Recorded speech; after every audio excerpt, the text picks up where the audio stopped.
that when you speak of God, you mean something like that which is at the, I don't know if you'd rather say the basis or the top, but the basis Either. or the top. Both metaphors. Of a value hierarchy. Mm-hmm. And it begins with the recognition that anything that anybody does requires some kind of value. Even just to do something as simple as sitting in a chair or picking up a glass. Well, you don't do anything without it being oriented towards a value. Exactly, right. And so even to perceive the glass is something you've spoken about before. Why do I see the glass as one object? Even though it's got multiple parts, it's got a side and a bottom and top, I see them together in a way that I don't see the cup and the table as one object. Well, you said before, it's because I can grip it. It's sort of functional. It's because I can use this cup. And the reason that I see it in that way is because I can then drink from it. And the reason that I want to do that is because I sort of value my health. And there's sort of a value regress that goes on. Always. Pattern recognition and mastery.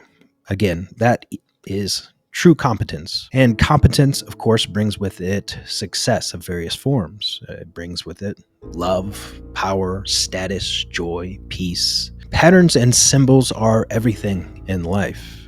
To win in any given arena in life, you need to be able to recognize the patterns in that specific arena and master them. We are born into a pattern. We are a pattern. We are a structure that is pre-established through the genes. It is a biological order of our mental functioning.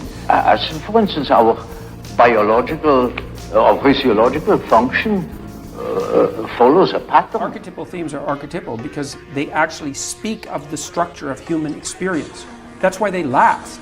So it's human nature and human experience has a pattern. You don't have the capacity to articulate that pattern as an individual, in part because your life is too short. You just can't figure it out. You know some of them in image. You think, I knew that.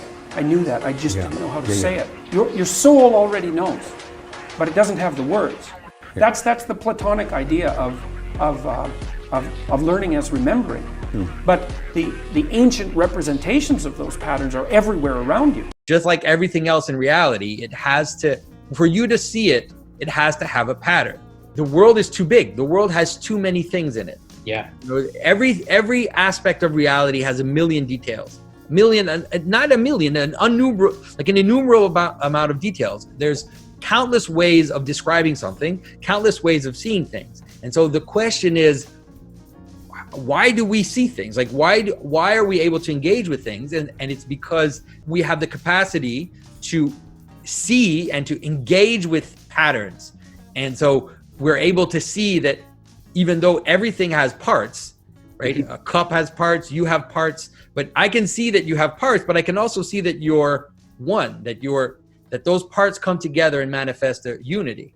And so in order for you to even see anything, there has to be a pattern.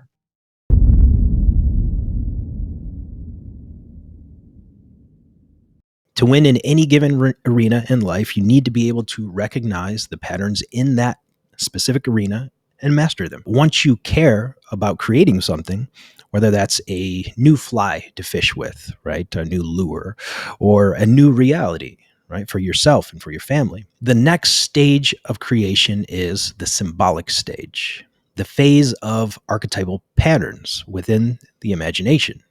In other words, to build a treehouse, I need a blueprint, right? Even if that's just a mental picture or a mental image of it in my head. To tie a fly pattern properly, right? I'm a fly fisherman. I love to tie flies, my own flies, and I love to fish with them. Let's say I want to tie a popper to hunt for smallies with. Okay. I need at least a general idea of what it will look like in my imagination. I need an image, which is something, it's its essence, its identity, you could say. Its archetypal form, not in the classic Jungian sense, but archetypal in the sense that it is a universal symbol of representing the ancient Platonic form of the insect, in this case, a grasshopper or another terrestrial. So I need a number of materials, many materials, right? A multiplicity of materials, you could say. I need to pull from this realm of chaos and multiplicity the many materials of fur, rubber legs, thread, glue, etc. And I need to join that chaos with order, right? By cutting, trimming, trimming it down and putting it together to conform it to that archetypal form, the blueprint of the pauper that I have in my mind, or perhaps I have it in an image on the screen. This is the pattern of creation. And I just wanted to share that with you because I think it can give you another layer of understanding of why the symbolic is so important. So even to perceive the glass, it's something you've spoken about before. Why do I see the glass as one object? Even though it's got multiple parts, it's got a side and a bottom and top. I see them together in a way that I don't see the cup and the table as one object.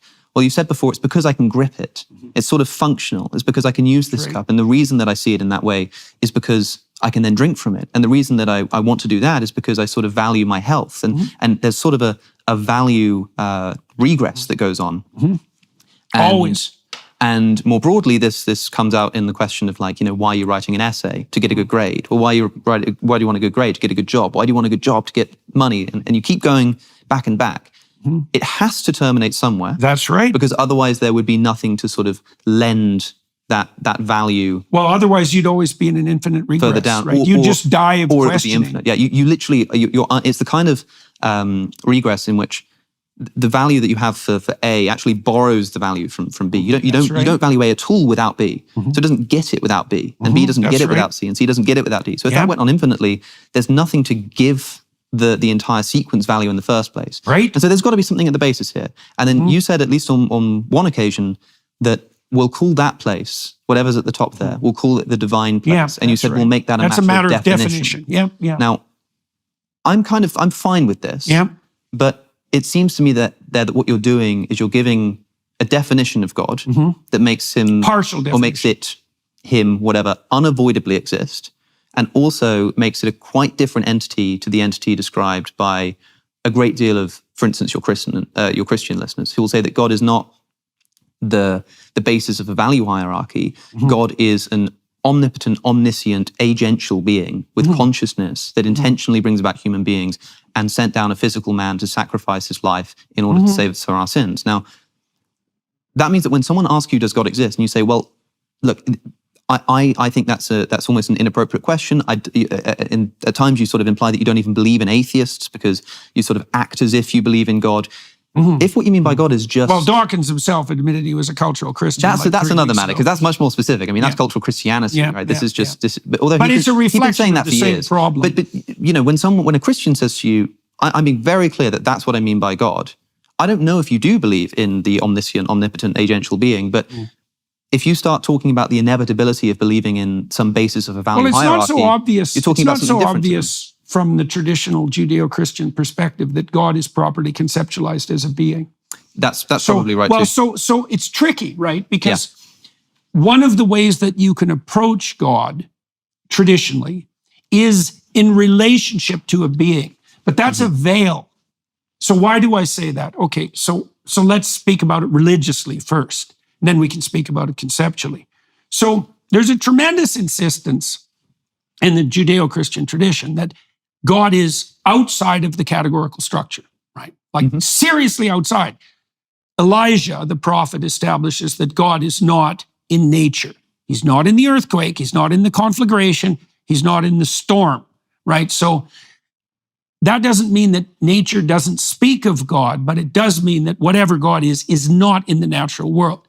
Okay, now we can extend that. Not bound by time, not bound by space. Well, does that make God a material object? Because when people say, is God real, which is a variant of the question, do you believe in God? It's like, well, God's immaterial and outside of time and space. So if your definition of real is material things in the domain of time and space, then we're not talking about the same thing. Is God real? It's like, no, God's hyper real. That's not the same thing. There is a constant tension between God as ineffable and then God as manifest in a manner that's comprehensible.